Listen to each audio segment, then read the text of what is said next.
Nah, pertanyaan-pertanyaan selanjutnya ini Ji bakalan agak personal nih Ji, ya personal. Jadi barangkali ada pertanyaan saya yang mungkin apaan sih nah enggak gitu, atau privacy boleh Ji nggak usah jawab nggak apa-apa. Nanti kita lanjut ke next question aja. Nah, tadi kan Aji udah cerita bahwa sempat jadi karyawan swasta di 3 perusahaan dan baru ikutan CPNS. Nah, dulu ketika memutuskan ikut CPNS itu apakah memang dulu sudah mengincar dan 3 pekerjaan sebelumnya itu hanya selingan atau memang secara berurutan gitu? Memang baru kepikiran ikutan CPNS dan kebetulan lulus gitu, gimana?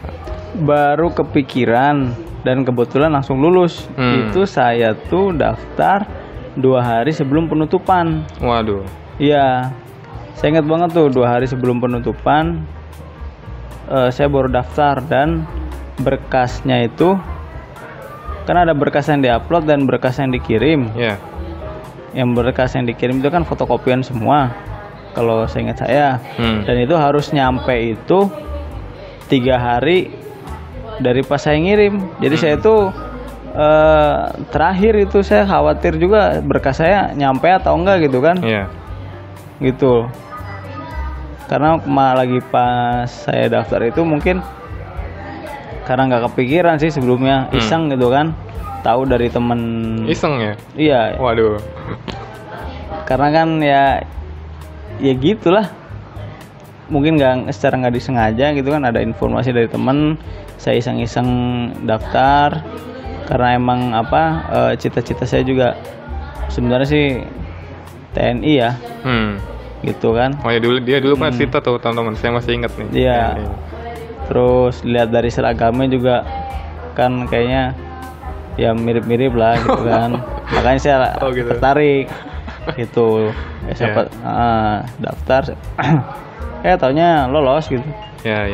Memang rezeki aja ya. Rezeki kita nggak ada yang tahu. Bahkan 2 hari loh teman-teman, 2 hari sebelum penutupan baru daftar dan iseng katanya. Aduh, luar biasa ya. Kalau waktu itu kalau tadi kan Aji ngejelasin tentang prosedurnya ya. Kalau dari pengalaman Aji waktu itu saingannya banyak nggak sih Ji? Dibilang banyak ya, banyak sih saingannya. Nah, waktu itu ada perasaan sempat pesimis nggak atau minder gitu? Pesimis ada, karena kan saya belum pernah daftar sebelumnya kan. Saya yang di pikiran saya kalau ASN itu pakai duit aja, gitu kan? Iya. Gitu. Itu sudah jadi umum sih ya. Orang banyak yang mikir kayak gitu sih. Iya, gitu. Saya khawatirnya di situ, cuman ya lillahi ta'ala gitu kan. Saya coba aja, saya coba. Terus dari setiap tahapannya alhamdulillah saya bisa sesuai dengan apa yang saya harapkan gitu kan. Alhamdulillah. Ya step by step. Terus ya dengan mudah lah, dengan kita juga harus berusaha gitu kan. Akhirnya dengan kita yang sudah berlatih melihat sekian ribu pesaing, ya kita lebih jadi lebih ada pede aja gitu kan, karena kita sudah berlatih sebelumnya gitu kan. Ya gitu sih. Dulu ada cerita yang menarik nggak Ji sepanjang perjalanan itu, dari mulai tes berkas sampai wawancara? Adakah pengalaman yang bikin Aji agak-agak down atau pesimis atau apa gitu, yang pengalaman yang bisa dibagiin ke teman-teman? Pengalaman yang down kalau diurutkan dari mungkin CAT ya. Mungkin CAT yang lebih bikin saya dag-digdug, karena dikasih waktu sekian menit terus saya itu mengerjakan dan lagi fokus mengerjakan, tiba-tiba waktu selesai layar langsung ganti seret. Sedangkan saya belum yakin fix banget bahwa saya puas dengan jawaban saya, ataupun saya masih cross check kan, gitu kan. Tiba-tiba waktu habis monitor ketutup, saya kalap di situ. Tahu-tahu teman samping sebelah tuh bilang, "Kang, selamat ya lulus katanya. Gitu. Oh gitu. Iya. Kok dia bisa tahu? Karena mungkin ada tulisannya. Oh. Ya saya mah kaget aja kan, monitor ketutup. Jadi nilainya langsung keluar di situ ya? Oh iya, keluar keluar. passing grade-nya berapa gitu kan. Saking saya nggak percaya gitu kan, saya tarik tuh, bukan tarik ya, maksudnya panggil panitia sih situ. Pak izin Pak, ini lulus Pak kata situ. Oh iya selamat Mas, nanti tinggal tahap selanjutnya ya Samapta kata dia bilang gitu. Oh ya saya di situ seneng, ya haru lah.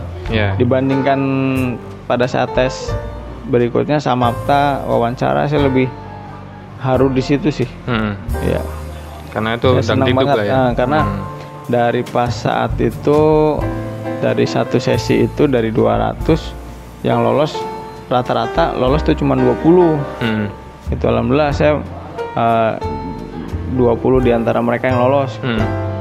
Itu makanya kan suatu wow banget gitu kan. Iya. Gitu. Setelah itu setelah proses tes yang tadi semuanya lancar ya kesananya? Lancar. Saya lihat apa namanya dari pesaing juga kan. Mungkin karena lagi pas saat itu juga karena penerimaan yang paling besar sih daripada sebelumnya nyampai 1.000 lebih kan. Dilihat juga dari para peserta yang lain juga beda lah, mungkin dari penampilan fisik mungkin pesaing di masuk polisi ataupun tentara itu fisiknya jauh lebih siap mereka kan. Gitu pada saat itu dengan kriteria yang sampai umur 28 sudah ada yang menikah, sudah ada yang misalkan bapak-bapak perutnya buncit gitu kan. Jadi kan lebih pede lagi. Saya yang masih beratnya masih kurus saat itu kan. Sekarang juga kurus ya. Sekarang agak gendut lah. Kalau saya lihat agak gendut. Iya. Udah bapak-bapak juga kan. Oke. Oh ya, tadi saya lupa nanya soal persyaratan usia, Ji. Tadi kan katanya 28 ya? Iya, 28. Untuk, 28 tahun. Untuk SMA, lulusan SMA? SMA. Berarti kalau S1 beda lagi? S1 beda lagi, itu 30 sekian kalau nggak salah. Tapi saya kurang tahu, lupa. 39,99 bukan? Bukan, itu channel apa? Ya, oke, ya itu ya. Jadi 28 tahun. Buat teman-teman yang bukan anak baru, bukan fresh graduate, nggak apa-apa, ikutan aja selama masih masuk dalam batasan umur 28 tahun atau S1-nya 30 sekian lah ya, gitu ya. Nah, dulu gimana tanggapan orang tua ketika awal daftar dan sepanjang perjalanan itu, gimana tanggapan orang tua dulu? Awalnya nggak disetujuin, Pak. Masa sih? Iya. Serius, benar. Pas di mana tuh? Pas awal saya tiba-tiba karena belum ada alasan kan, saya juga belum tahu tentang sipir itu ngapain, penjagatan itu, karena image saya juga bukan image maksudnya pandangan saya juga belum banyak tentang profesi ini gitu kan. Orang awam taunya kerja di penjara pasti deket sama kekerasan, narkoba gitu kan. Nah, dulu kenapa milih informasi itu? Ya karena saya punya SMA, Pak, nggak punya S1. Oh gitu. Oke. Iya gitu, jadi saya setelah minta ke orang tua, agak ini kan gambarannya gini-gini, jadi saya tuh ini aja nggak berani melanjutkan. Itu sampai ke 2 hari lagi penutupan, saya baru daftar tuh. Itu pun saya minta lagi juga, saya udah ada tetangga di sini kan yang kerja di rutan, saya datang ke rumahnya, minta penjelasan, minta gambaran gimana pekerjaan Polsuspas itu seperti apa di dalam, apakah selalu mukulin orang di dalam ataupun iya kan itu, ataupun bahaya kan buat kita. Ternyata tidak. Oke, sorry saya potong. Bagian pekerjaan Polsuspasnya kita skip dulu. Nanti kita masuk ke bagian 2. Nah, kita bahas lebih detail tentang Polsuspas. Oke, fast forward, orang tua ngizinin setelah dapat pengertian. Ya, langsung ngizinin. Ya, dengan biasalah nasihatin. Ada debat-debat gitu nggak? Debat mah enggak sih, lebih mungkin orang tua juga tahu ya ketika saya udah pengen sesuatu, apalagi ya dinilai mungkin ya udahlah nggak jelek juga gitu kan. Dalam artian ini positif gitu kan, keinginan yang positif. Ya orang tua di situ cuma bisa ya doain, mendukung dan kasih masukan. Iya, iya. Sepanjang perjalanannya tesnya apa cuekin aja gitu? Ya udah yang penting izinin, terserah gitu. Apa gitu gimana? Ya setelah awal doang Pak. Jadi udah dapat izin ya udah. Ketika saya juga pengen melangkah ke Bandung untuk seleksi ya pamit gitu, minta restu, semoga lulus kan gitu. Iya. Gitu di awal aja yang agak-agak seret gitu. Iya. Jadi setelah dapat izin didukung lah ya. Ya didukung.